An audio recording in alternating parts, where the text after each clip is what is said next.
Mi novio me pidió que lo ayude a conseguir trabajo y terminó contratado como asistente de su ex. Creo que nunca había sentido tanto vértigo antes de sentarme a escribir algo en internet. Pero necesito sacar esto de mi cabeza y ponerlo en palabras, porque sigo dándole vueltas y vueltas a la misma historia. Creo que me va a ayudar leer sus comentarios y consejos. O quizás solo necesite soltarlo y dejarlo aquí, como quien deja una carta en un buzón y sigue su camino. Espero que no les resulte muy largo. Necesito contar los detalles para que comprendan el porqué de mi decisión final. Supongo que debería presentarme. Me llamo Abril, tengo 26 años y soy diseñadora gráfica freelance. No siempre supe que me dedicaría a esto. De niña, cuando me preguntaban qué quería ser de grande, yo decía que pintora o actriz o novelista, algo que tuviera que ver con crear mundos. Nunca me visualicé en una oficina llena de cubículos. Mi día a día se desarrolla, la mayor parte del tiempo, frente a mi laptop, en mi mini estudio improvisado, rodeada de bocetos, un montón de tazas de café vacías y mi gato durmiendo encima del teclado. Mis amigos bromean con que mi vida se ve como una postal bohemia, pero la verdad es que, al vivir en un pequeño departamento alquilado y con un gato que echa pelo por todos lados, el encanto a veces se reduce a saber dónde están mis lentes bajo todo el desorden. Para ser justa, no siempre estuve tan desorganizada. Mi vida cambió mucho a partir de que Marcos, mi novio o expareja, ya no sé bien cómo definirlo, se instaló conmigo. Llevábamos casi 2 años conviviendo en ese diminuto departamento, tratando de que todo cupiera. Mis libros, su consola de videojuegos, mis óleos y pinceles, su equipo de música. Era una bomba de relojería, pero al principio creí que podría manejarlo. Tenía esa tendencia a creer que el amor o la buena voluntad lo resuelven todo. Tal vez me estoy adelantando un poco. Mejor retrocedo al inicio para que entiendan cómo llegué a este punto. Conocí a Marcos en un taller de serigrafía durante la época universitaria. Se había inscrito por curiosidad solo para ver si algo le gustaba. Esa frase la usaba mucho, ver si algo le gustaba, probar suerte, no engancharse con nada que no le apasione. Yo estaba allí porque me hacía falta una materia optativa y me encantaba la idea de imprimir mis propias playeras con diseños propios. A pesar de que él tenía un talento casi nulo para el dibujo, era sumamente carismático y hacía que cualquiera se sintiera cómodo a su lado. Por esa misma simpatía, cuando terminamos la carrera, o más bien, cuando yo la terminé y él se quedó a medias, comenzó a encadenar trabajos temporales que siempre acababan mal. O el jefe era un tóxico, o sus compañeros eran desleales, o la empresa no valoraba el talento. El caso es que iba rebotando de un lado a otro sin encontrar nunca algo estable. Aún así, yo caí rendida a sus encantos. Cuando nos hicimos novios de forma oficial, pensé que las cosas cambiarían. Es decir, yo también tenía mis inseguridades, especialmente en lo profesional. Siempre me he sentido un poco impostora, como si no fuera suficientemente buena diseñando, o si mi estilo bohemio no encajara en el mundo formal de agencias de publicidad. Pero la vida de freelance me gustaba. Me permitía levantarme tarde, escuchar mi música mientras trabajaba, aceptar proyectos solo cuando sentía que podía con ellos. De a poco me fui haciendo un nombre entre clientas y clientes que valoraban la estética más libre y artística. Pagaba mis facturas, aunque sin lujos. Y la verdad, la vida con Marcos al principio era más fácil. Él me acompañaba, me ayudaba con las compras, hacía la colada. Se volvió muy cómodo vivir así. Yo ganaba lo suficiente para los dos, y él repetía que estaba en pausa para buscar su verdadera vocación. Para cuando llevábamos casi 2 años de convivencia, empecé a sentir un cansancio extraño. Vivíamos en un departamento minúsculo, y con mi trabajo de freelance, que a veces requiere que me siente horas frente a la pantalla, no tenía ese espacio mental que a veces hace falta. Tampoco podía desconectarme sin sentir culpa, porque, si paraba de trabajar, los ingresos de la casa se volvían casi nulos. Pero Marcos seguía siendo ese tipo encantador, que aparecía con un chocolate o con una playlist de rock argentino y me decía, ven a bailar conmigo en medio del pasillo. No sé, supongo que una parte de mí quería creer que el amor lo compensa todo. Me dejé llevar, pero empezó a aumentar mi ansiedad cuando, cierta noche, me di cuenta de que no estaba durmiendo bien pensando en nuestro futuro. Ni él ni yo teníamos ahorros importantes, y me dolía reconocerlo, pero cada vez me resultaba más agobiante mantener todo a flote. Me molestaba, encima, que él tuviera esa actitud de «es que no se me ha presentado la oportunidad adecuada». Rebotaba de entrevista en entrevista y siempre volvía con la misma historia. El jefe era un negrero, el ambiente era súper tóxico, no pagan lo que valgo. A mí me entraban ganas de gritar que necesitábamos pagar el alquiler y la luz y que no podía darse el lujo de descartar todo por capricho. Pero no se lo decía, me mordía la lengua por miedo a herirlo o a que pensara que yo no lo apoyaba. Llegó un punto en el que dije, hasta aquí, tenía que hablar con él seriamente. Poner límites nunca se me ha dado bien, soy muy de todo estará bien, lo resolveremos, no pasa nada. Pero esa noche, frente a la mesa llena de apuntes y facturas, me armé de valor. Se lo expuse con calma, que me gustaría ayudarlo a armar un currículum sólido, a pulir su carta de motivación, a buscar algo fijo. Que yo podía contactar a algunas personas que conocía, tenía antiguos compañeros de la universidad que ahora estaban empleados en sitios importantes, para ver si salía una oportunidad decente. Él se entusiasmó sorpresivamente. Sí, hagamos eso, dijo con un brillo en los ojos que hacía tiempo no veía, y ahí empezó todo, me puse manos a la obra. Revisé su CV, lo organicé, lo puse bonito. Le sugerí cierta narrativa para que no luciera como que solo había saltado de un puesto a otro por puro aburrimiento. Incluso metimos un par de exageraciones que en realidad no se ajustaban del todo a la verdad. Por ejemplo, ese curso de marketing digital al que asistió solo 4 días y del que se retiró, lo presentamos como un diplomado completo. Soy consciente de que no estuvo bien, pero pensé que todo el mundo lo hace un poco y que lo importante era que consiguiera un pie dentro de alguna empresa.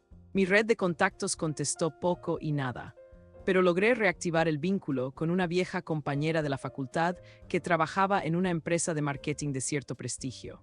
Al principio, esta compañera me dijo que no había plazas disponibles. Luego me escribió de vuelta para decirme que sí, que estaban por abrir algo, que le mandara el CV de Marcos. Le pasé los datos y me quedé a la espera. Mientras tanto, Marcos empezó a comportarse como si por fin hubiera encontrado su misión. Se levantaba temprano, me traía mate mientras yo trabajaba, me decía gracias por estar a mi lado. De verdad creí que estaba haciendo lo correcto. Aunque en un rinconcito de mi mente me sentía culpable por haber maquillado su currículum. Me decía a mí misma que era un gesto pequeño y que él aprendería rápido si le daban la oportunidad. Pero una parte de mí notaba esa incomodidad. Además, a ratos me dolía ver que él se entusiasmaba solo cuando yo hacía el trabajo duro de contactarlo todo. ¿Por qué no buscaba por su cuenta? En fin, pasaron unos días y mi compañera me escribió para avisarme que al final el puesto se había cubierto internamente, que lo sentía. Se me contrajo el pecho, y ahora que le decía a Marcos, sentía que toda esa ilusión se iba a ir por la borda. Aún así, respiré y me dije, bueno, a seguir buscando. Esa noche le conté la noticia y él se mostró algo frustrado, pero no tanto como yo esperaba.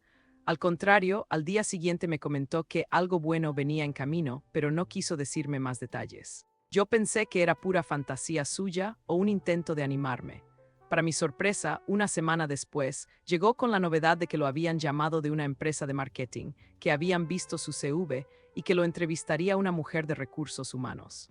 Ni siquiera me supo decir el nombre de la compañía, dijo que era confidencial. Me pareció rarísimo, pero no quise arruinar su momento. Me dijo que quería ir con la mente en blanco, sin prejuicios. Fue a la entrevista y cuando regresó me informó que lo habían contratado, así sin más. Ni siquiera me dio el nombre exacto de la empresa, solo algo muy escueto, algo como Alpha Marketing o algo así. Lo noté con una actitud distinta, más decidido. Empezó a despertarse a las 7 de la mañana, se metía a la ducha sin que yo tuviera que suplicarle que hiciera algo, y regresaba a casa a las 9 o 10 de la noche. Yo preguntaba cómo le había ido, si tenía compañeros amables, qué proyectos manejaba. Contestaba con monosílabos, bien, normal, todo tranquilo. Esa opacidad empezó a generarme sospechas. Nunca había visto a Marcos tan callado respecto a sus asuntos, pero, a la vez, me esforzaba por decirme a mí misma que, si por fin estaba cumpliendo con un horario y un compromiso, no debía presionarlo. Que quizá necesitaba su espacio. El verdadero golpe vino cuando, una tarde, recibí una notificación en mi celular. Verónica, tal persona, había empezado a seguirme en mis redes. Al principio pensé que era cualquier chica aleatoria, una seguidora de mis ilustraciones. Pero luego me di cuenta de que esa Verónica tenía fotos donde aparecía con mi novio, tomadas años atrás. Era su ex y ahí me quedé helada. Me puse a curiosear, claro, aunque con la garganta hecha un nudo. Vi publicaciones antiguas donde él y ella aparecían abrazados en conciertos, en bares, con grupos de amigos. Su relación se veía intensa. y yo tenía la idea de que esa mujer, había escuchado su nombre un par de veces, estaba completamente bloqueada de la vida de Marcos por decisión de él. De hecho, él me había dicho que habían terminado muy mal, que ella lo manipulaba y que era sumamente controladora. Yo, que no soy precisamente una experta en relaciones, había sentido una punzada de celos desde que supe que él cargaba con esa historia tan tormentosa. Pero él me aseguró que era cosa del pasado. No me interesa saber de ella para nada, me decía. Entonces, ¿qué hacía esa mujer siguiendo mis redes? ¿Por qué me bombardeaba de likes en fotos viejas, algunas de hacía más de un año? Empecé a recibir notificaciones en las que Verónica le daba me gusta a un dibujo que había subido de mi gato hacía siglos, a un selfie con Marcos en la playa, a frases que compartía sobre amor propio. Se sentía como un acoso pasivo-agresivo. Cada vez que sonaba mi teléfono con una notificación suya, me sobresaltaba. Cuando Marcos llegó esa noche, lo senté en la mesa del comedor, muy seria. Él se mostró inquieto, como si temiera lo que le iba a preguntar. Entonces le solté la bomba. Verónica está mirando todas mis fotos. ¿Sabes algo de esto? Me contestó con un largo silencio. Su cara lo decía todo. Al final, se encogió de hombros y admitió que Verónica era su nueva jefa, que había obtenido el puesto de asistente en su departamento, que no tenía opción porque necesitaba el trabajo, y que no me lo había contado porque sabía cómo me pondría. En ese momento me costaba hilar pensamientos coherentes. Sentía que el pecho se me comprimía. ¿Cómo que tu ex es tu jefa? ¿Cómo pasó eso? Pero él no tenía explicaciones lógicas. Fue una coincidencia, decía. No tenía idea de que la empresa era suya o de que ella trabajaba ahí en un cargo importante. Le pregunté si seguía en contacto con ella y me dijo que de forma estrictamente profesional. Yo no podía creer que hubiera ocultado una cosa así. Te bloqueé en redes, pero no te bloqueé en la vida real, Marcos, me dije en mi cabeza, intentando encontrarle sentido a que ella hubiera irrumpido de repente así. Él me juró que apenas se veían, que la empresa tenía varios departamentos, que ella era una directiva y él estaba por debajo. Casi no tenían roces más que por temas de trabajo. Y me repitió hasta el cansancio que él necesitaba el sueldo, que no era fácil conseguir algo tan bien pagado. Me disculpé por mi desconfianza, aún sintiéndome rara, y decidí darle el beneficio de la duda. Quería creerle, quería que esta fuera la oportunidad de que él enderezara un poco su vida laboral. Así que me tragaba mi incomodidad y trataba de seguir con mi rutina. Sin embargo, la actitud de Verónica en mis redes me descolocaba. Le daba like a cosas muy específicas, como si quisiera enviarme mensajes subliminales. A veces ponía comentarios en inglés, que escribiéndolos en español como me lo dicta mi conciencia, vendrían a decir algo como Always a winner o Umbracable Bond, y yo no entendía a qué se refería. Le pregunté a Marcos por qué hacía eso, y él respondía que ella era así, le gustaba jugar con la mente de las personas. No me tranquilizaba nada. El punto es que, con el paso de las semanas, mi ansiedad creció. Marcos llegaba cada vez más tarde, argumentando que tenía que quedarse a terminar reportes con Verónica o que había reuniones fuera de horario. Cuando le pedía más detalles, cambiaba de tema. Me era imposible saber con certeza si ella lo estaba manipulando o si él se estaba dejando manipular. Por las noches tenía sueños desagradables. Me veía de lejos observándolos a ellos dos tomados de la mano o riéndose de mí. Me despertaba sudando. Para colmo, la dinámica en casa cambió radicalmente. Marcos ya no me dedicaba la misma alegría ni los mismos gestos de cariño. A veces lo notaba distante, casi como si estuviera en otra parte. Cuando le preguntaba, ¿te pasa algo?, me respondía con evasivas.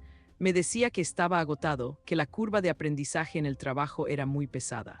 Intenté creerle, pero mi intuición me decía otra cosa. Un día, ordenando la ropa para lavarla, encontré en el bolsillo de su saco una nota escrita a mano. Las palabras no eran explícitamente románticas, pero sí implicaban una intimidad que me heló la sangre. Aún me gusta cómo hueles, qué jodido es esto. Lo primero que sentí fue una punzada de traición y un calor terrible en la cara. Estuve a punto de romper la nota en pedacitos, pero no lo hice. Me senté en el filo de la cama, con la nota en la mano, temblando. Intentaba encontrar una explicación lógica. Sería una broma de algún compañero de oficina, alguien que supiera que Verónica era su ex y quisiera fastidiar. Pero mi estómago me decía que era de ella, que había algo que no estaba bien desde el principio. Cuando él llegó esa noche, me vio con la nota en la mano y se puso pálido. Me dijo que por qué andaba hurgando en su ropa. Le dije que no era mi intención, que solo estaba separando lo que se lavaría y lo que no. Al ver mi cara, se puso a la defensiva y soltó la frase que me dolió más. Verónica está jugando con mi cabeza y tú estás cayendo en su trampa. Me dijo que ella lo provocaba a propósito, que le dejaba esos mensajes sin que él los pidiera y que tiraba la piedra y escondía la mano. Le repliqué, ¿y entonces por qué no se lo muestras a alguien del Departamento de Recursos Humanos? ¿Por qué no pones una queja oficial o algo? Me contestó con evasivas, que no quería problemas, que ella era su jefa, que tenía el poder de despedirlo. Me repetía que si perdía el trabajo íbamos a estar peor. Yo estaba tan confundida, no sabía si creer en lo que me decía. Una parte de mí quería protegerlo y otra parte me gritaba que él no era tan inocente. Pero me mordí los labios y lo dejé estar, con el estómago revuelto. Las semanas siguientes, mi estado mental se volvió un desastre. No podía concentrarme en el trabajo, me tardaba el doble en entregar proyectos. Mi gata en realidad es gata, aunque la gente se confunde porque la llamo gato todo el tiempo, se echaba encima de mis diseños y me miraba como si supiera que algo estaba mal. Me dio por refugiarme en la lectura, sumergiéndome en libros de autoras feministas o en manuales de autoayuda que decían algo así como «aprende a poner límites a tiempo». Pero estaba tan involucrada emocionalmente, tan llena de culpa y de miedo, que me resultaba muy difícil tomar decisiones contundentes. Poco a poco fui cayendo en cuenta de que tal vez la presencia de Verónica en su vida no era tan casual como él afirmaba. Empecé a recordar detalles. Que unos días antes de que él recibiera la llamada misteriosa de la empresa, lo sorprendí navegando en la laptop, buscando antiguos perfiles de LinkedIn. En ese momento no le di importancia. Pero ahora, conectando los hilos, me parecía sospechoso. Decidí revisar a fondo el historial de navegación en mi computadora, esa que casi siempre usábamos los dos. A veces él se conectaba desde allí para buscar trabajo, sobre todo antes de que apareciera la oportunidad salvadora. Con un nudo en el estómago, me senté con mi café al lado y empecé a investigar. Encontré búsquedas de Verónica, su nombre completo, su empresa, su perfil en redes profesionales, y esos clics eran de fechas anteriores a la supuesta casualidad del reclutamiento. No sabía si sentir rabia o pena. Se confirmaba mi peor temor, él había estado contactándola o por lo menos buscándola desde antes. Y esa noche me pasé horas intentando calibrar qué hacer con esa información. Para entender si mi temor era fundado, se me ocurrió la idea más tonta del mundo. Ir a su lugar de trabajo para ver con mis propios ojos cómo interactuaban. No tenía un plan muy detallado. Solo pensaba acercarme a la recepción, fingir que le llevaba un documento o algo y observar. Lo hice un jueves al mediodía. Llegué al edificio, que era imponente, lleno de cristales reflectantes. Tuve que inventar que traía algo urgente, así que me anuncié en la puerta como Abril, mensajera personal de Marcos. Me dieron un pase y subí en ascensor hasta su piso. Mi corazón martilleaba como loco. Era un espacio abierto, con cubículos modernísimos y gente muy bien vestida. Lo vi a él sentado en un escritorio, tecleando. Me vio también, con ojos de sorpresa, y se levantó rápido. Me hizo un gesto para que esperara. Entonces surgió desde uno de los despachos de cristal una figura que reconocí al instante por las fotos. Verónica, no la escuché hablar, pero vi cómo se miraban. No hubo besos ni abrazos, pero había una tensión en el aire que resultaba evidente incluso para un extraño. Una complicidad. Ella le dijo algo al oído, porque se inclinó y él le contestó con una leve sonrisa. No era una sonrisa forzada ni de simple cortesía. Era la sonrisa de alguien que se siente cómodo con otra persona. Sentí que se me hundía el corazón hasta los pies. Fue lo suficiente para mí. Di media vuelta sin decir nada, salí del edificio tan rápido como pude. Estaba ahogada en llanto, aunque no llegó a salir ni una sola lágrima, todo se me quedó atorado. Esa noche, cuando él llegó a casa, me encontró extrañamente tranquila. Le había mandado un mensaje por la tarde diciendo «tenemos que hablar» y él no respondió. Llegó cerca de las 10, como era su costumbre últimamente. Me encontró cocinando algo sencillo. Ni siquiera me preguntó cómo estaba. Era evidente que se sentía culpable o incómodo. Podía ver que quería decir algo, pero no se atrevía. Esperaba, tal vez, un escándalo, pero yo no tenía energías para escándalos. Terminé de cocinar, serví 2 platos, sentí que se me revolvía el estómago de los nervios. Luego me levanté y le señalé el pasillo, donde estaba su ropa y algunas cajas con sus cosas personales. No era todo, solo lo básico, pero mi mensaje estaba claro. Él se quedó mirando los bultos con una cara indescriptible. Me preguntó qué significaba eso. Le dije, con la voz temblando, que se fuera. Que en ese momento no podía soportar más mentiras. Que ya no me quedaban energías para pedirle explicaciones. Trató de justificarse, diciendo que Verónica lo presionaba, que tenía miedo de perder el trabajo y que no quería preocuparme. Yo lo escuché en silencio, pero cada palabra suya me sonaba hueca. Lo que me dolía no era solo esa supuesta manipulación de Verónica, sino el hecho de que él me había mentido, me había ocultado su búsqueda de ella, su reencuentro y toda la situación. Sentí que estaba viviendo con un desconocido. «Toma tus cosas y vete», repetí. Le dejé el espacio para que se marchara sin hacerme una escena. Él no fue violento ni me alzó la voz. Parecía más sorprendido que enojado. Es como si no se hubiera imaginado que yo podría llegar a echarlo de nuestro hogar. Recuerdo que después de que él salió, me senté en la cama y me quedé en silencio, sola, respirando. Una parte de mí pensaba, ¿qué has hecho? Otra parte me decía, al fin has hecho lo que debías. No dormí casi esa noche, me la pasé en vigilia, con la luz de la lámpara encendida, acariciando a mi gata y escuchando de fondo mi playlist, entre Florence Antemachina, Zoe Gotuso y Silvana Estrada, que sonaba como un bálsamo y al mismo tiempo me desgarraba. No me voy a detener en los detalles de los días siguientes, porque fueron duros y aburridos en su mayoría. Lloré, tuve ataques de ansiedad, revisé mis redes en busca de algo que confirmara que mi decisión no era un disparate. Verónica, curiosamente, dejó de darme me gusta o de seguir mis historias después de que él se fue. Fue como si, de pronto, ella hubiera perdido interés en mí. Eso me confirmó que su objetivo era mantener a Marcos en una tensión emocional, y a mí, con el estómago revuelto, para demostrar que podía. A día de hoy no sé si ellos reanudaron su relación con la forma o la intensidad de antes, pero en cualquier caso ya no es asunto mío.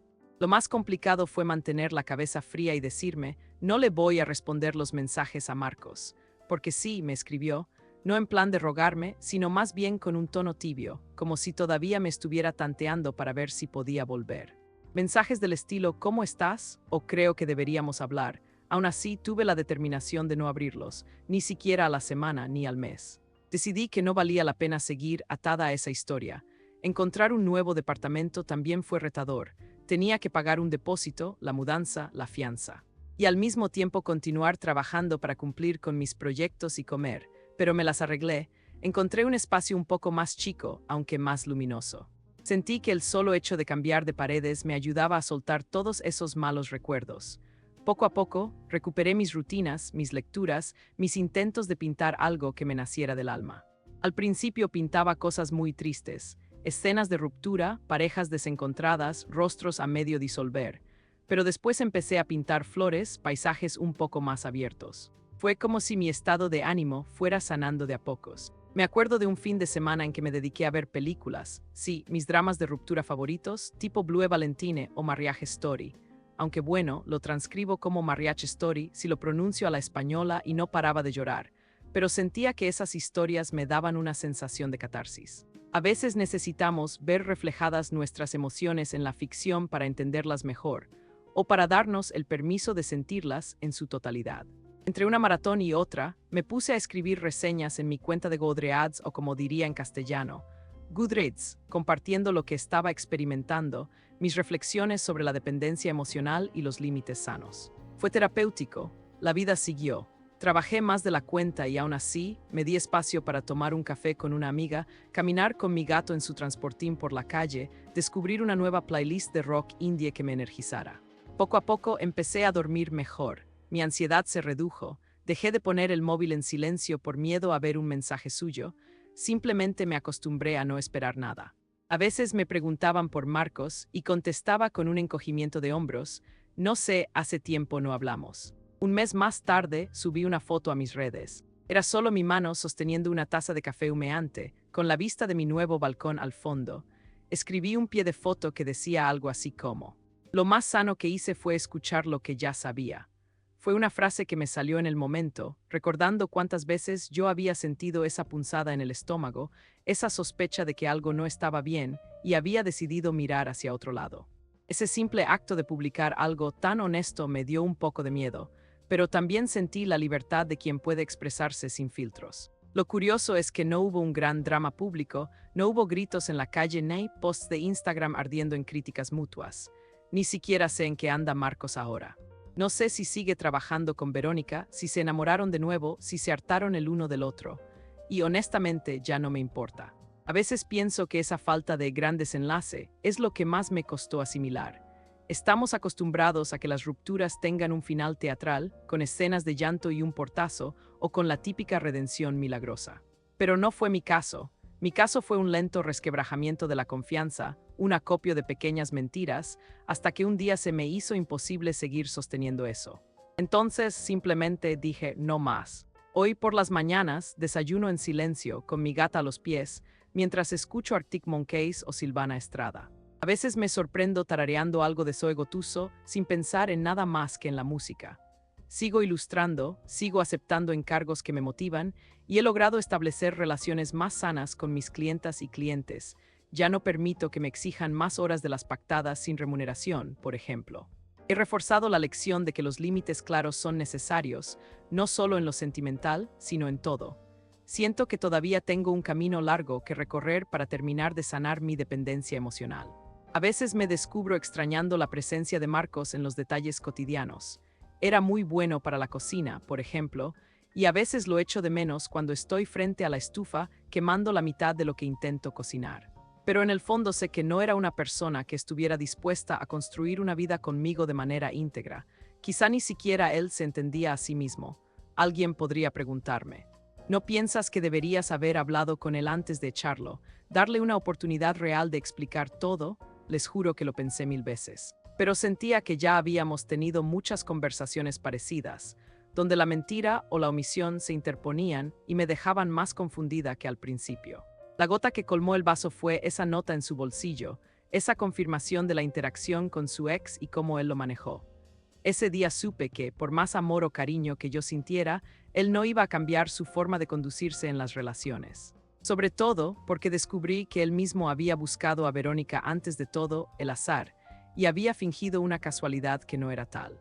Y no sé si lo hacía por ego, por narcisismo, o simplemente por el impulso de saberse aún deseado por su ex. Pero a mí me generaba una desconfianza que ya era insostenible. Supongo que la principal lección que saqué de esta experiencia es aprender a no subestimar mi intuición. Muchas veces, algo dentro de nosotros nos advierte que algo no encaja, que una historia cojea, o que estamos defendiendo a alguien que no se merece tanta lealtad. Y es fácil silenciar esa vocecita por miedo, por creer que no podremos seguir adelante solos, o por pensar que la otra persona puede cambiar si le damos tiempo. Pero llega un punto en que el cansancio emocional es demasiado grande para seguir huyendo de la verdad. Me llevó mucho trabajo llegar a ese punto, no fue cuestión de un día. Ahora mismo, si me preguntan si estoy totalmente en paz, no sabría decirles. Tengo mis altibajos.